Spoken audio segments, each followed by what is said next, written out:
Hai parents, salam sehat keluarga bahagia. Kembali bersama dengan saya, Marlin Antonio. Mari kita lanjutkan pembahasan kita tentang bagaimana mengasuh remaja dengan cinta dan logika. Pembahasan dalam video ini bersumber dari buku Parenting Teens with Love and Logic karya Jim Fay dan Foster Cline. Part 6, Understanding Teens from the Inside Out, Internal Changes in Adolescence.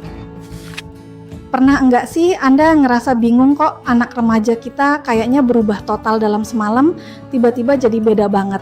Apa sih yang sebenarnya terjadi di dalam kepala dan badan mereka? Yuk, di sini kita coba bongkar bareng-bareng kekuatan tak terlihat yang jadi pendorongnya berdasarkan buku keren Parenting Teens with Love and Logic. Oke, kita mulai dari sini ya. Kutipan dari Johnny umur 14 tahun ini jujur banget kan, ini langsung narik kita ke perspektif seorang remaja yang ngerasa tubuhnya berubah di luar kendali mereka dan seringnya jadi salah paham gara-gara itu.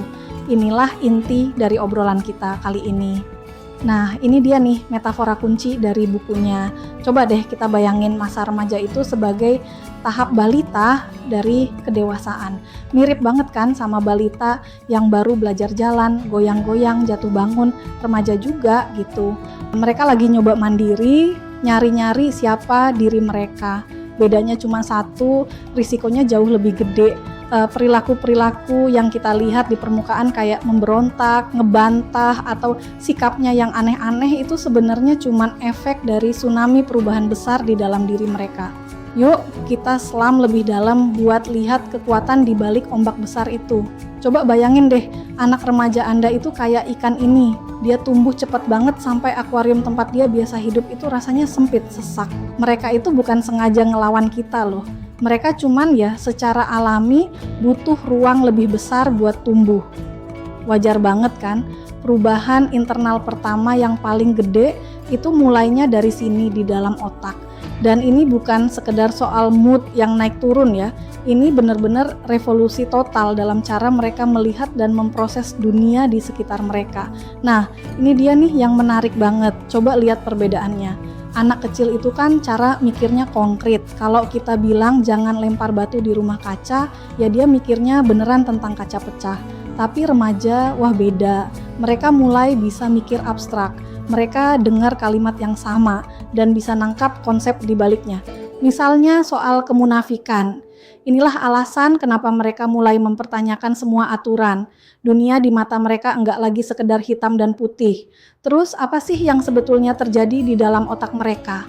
Gampangnya gini, bayangin aja sebuah mobil balap yang pedal gasnya, yaitu bagian impulsif otak mereka, sensitif banget karena disiram hormon. Tapi remnya, bagian penalarannya masih dalam perbaikan, belum pakem banget. Nah, ini yang ngejelasin kenapa remaja itu di satu waktu bisa bikin puisi yang dalam banget. Di waktu lain bisa ngelakuin hal yang cerobohnya minta ampun. Otak mereka itu lagi direnovasi besar-besaran. Oke, kita geser ke perubahan yang bisa kita lihat langsung dengan mata.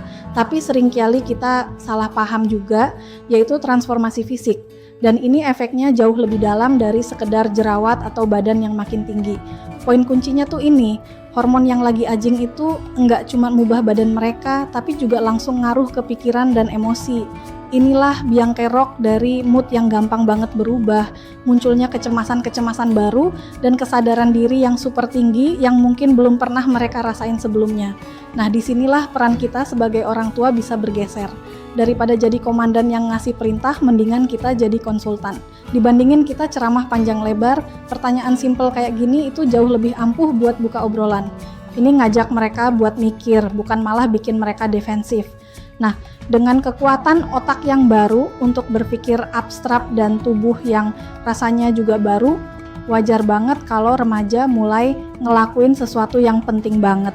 Mereka mempertanyakan nilai-nilai yang selama ini mereka telan bulat-bulat. Jadi, kalau suatu hari anak remaja Anda pulang ke rumah, terus ngomong sesuatu yang bikin kaget, misalnya, kayaknya aku nggak mau ke tempat ibadah lagi deh, atau ngapain sih sekolah, nggak penting, coba tarik nafas dulu, jangan langsung panik. Slide ini ngejelasin dengan baik banget. Seringkali omongan mereka itu bukan keyakinan final loh, itu cuman tes. Mereka lagi nyobain sebuah ide, ngetes batasan, dan yang paling penting mereka mau lihat apakah kita akan tetap sayang sama mereka apapun yang terjadi. Sekarang mari kita sambungin semua perubahan internal ini ke satu kata yang paling bikin orang tua pusing, pemberontakan. Buku ini ngasih kita cara pandang yang benar-benar beda soal ini. Jadi pemberontakan itu bukan deklarasi perang melawan Anda. Coba dianggap ini sebagai langkah alami yang emang harus mereka lewati buat ngebangun identitas. Supaya bisa jadi pribadi yang utuh dan mandiri, mereka harus bisa membedakan diri mereka dari orang tuanya. Ini tuh bagian penting dari proses perkembangan mereka, tapi tentu aja enggak semua pemberontakan itu sama. Penting banget buat kita bisa ngebedain mana yang cuma ekspresi diri yang aman dan mana yang bener-bener bahaya. Rambut dicat aneh, nanti juga bisa balik lagi warnanya. Pakaian nyeleneh, besok juga bisa ganti gaya.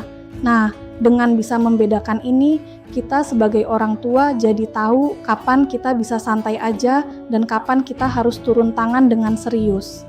Dan ini mungkin ide yang paling penting dari semuanya. Menerima itu beda loh sama menyetujui. Kita boleh aja enggak setuju sama pilihan mereka buat punya tindik di hidung, tapi kita harus tetap menerima mereka seutuhnya sebagai pribadi.